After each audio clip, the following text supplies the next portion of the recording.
दिल्ली से। राधे राधे महाराज जी। महाराज जी, जब कोई लड़का अपने विवाह के समय लड़की के पिता के सामने दहेज की इच्छा या मांग रखता है और लड़की के पिता इच्छा पूरी भी करते हैं, तो क्या ये उस लड़के पर लड़की के पिता का कर्ज चढ़ जाता है? या अगर कर्ज नहीं है, धर्म से रहित बात है। ब्याह सुयोग्य कन्या सुयोग्य वर देख करके तय किया गया, ब्याह हो गया। अब लड़की पक्ष का जो भाव था वो वर पक्ष को दे दिया, बातचीत नहीं हुई। कहीं भी हमें शास्त्र में नहीं लिखा मिला कि उन्होंने हमसे कहा कि हम इतना इतना इतना देंगे। वो कन्या दी, उसके साथ जो उनका भाव रहा, वो चाहे 1000 सोने के रथ, 1000 हाथी, ये वो दे दिए। मांगना, तय करना, ये बिल्कुल शास्त्र विरुद्ध आचरण है, बिल्कुल नहीं करना चाहिए। किसका प्रश्न है? हाँ, बिल्कुल नहीं करना चाहिए। ना तो लड़के पक्ष को ये बात रखनी चाहिए, लड़के पक्ष को बात रखनी चाहिए तुम्हारी लड़की हमारे लड़के के सुयोग्य वर, ये काफी है, अब आपका जो मनावे सो दे देना, हम उसकी आकांक्षा नहीं रखते। लड़की पक्ष को चाहिए कि जैसे पुत्रों को विभाजित संपत्ति किया, ऐसे कन्या का भी हिस्सा लगा करके उसके साथ दे देना चाहिए, बिना मांगे दे देना चाहिए। मांगना ये दहेज के अंतर्गत आता, और दहेज प्रथा ये हमारे संस्कारों को, हमारे धर्म को ये मिटिया मेट कर रही है। लड़की हुई, सुनते ही उसका पिता जल जाता है। लड़की हुई क्यों?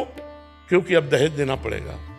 दहेज में लोग ऐसे मांग रहे हैं कि पूछो मत। वो किसी तरह कमा खा करके जी रहा है, और वो लाखों का पर्चा बना देते, तो इससे तो लोग गर्भ में लड़की पात करवा देते। अगर देखा या गर्भ हुआ, लड़की हुई, तो इन प्रकार वो नष्ट करना चाहते हैं। ये दहेज प्रथा ही तो ऐसे आचरणों को प्रेरित करती है। और तुम अपनी कमाई से नहीं तृप्त होगे, वो लड़की दे, केवल लिंग परिवर्तन से ही तुम महान हो गए क्या? वो भी तो एक शरीर आ रहा है तुम्हारे पास, और तुम भी एक शरीरधारी हो। तुम पुरुष लिंग हो, केवल इसलिए तुम महान हो गए। वो स्त्री लिंग है तो वो लघु हो गई क्या? विचार करके देखो, तुम केवल पुरुष लिंग हो, बस इसी यही बात तो है। वो स्त्री लिंग है, केवल यही बात, वो तुम्हारे घर आ रही है।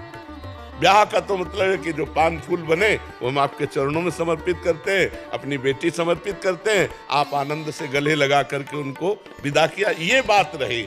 और ये दहेज प्रथा जब तक रहेगी हमारे समाज में कलंक है, कैंसर है ये, जो लड़कियों के अस्तित्व को मिटाने वाली है, जो लड़की के प्रति हे भाव पैदा करने वाली। और ये लोग नहीं समझते कि आज हमारे राष्ट्र की प्रथम पुरुष राष्ट्रपति लड़की ही है।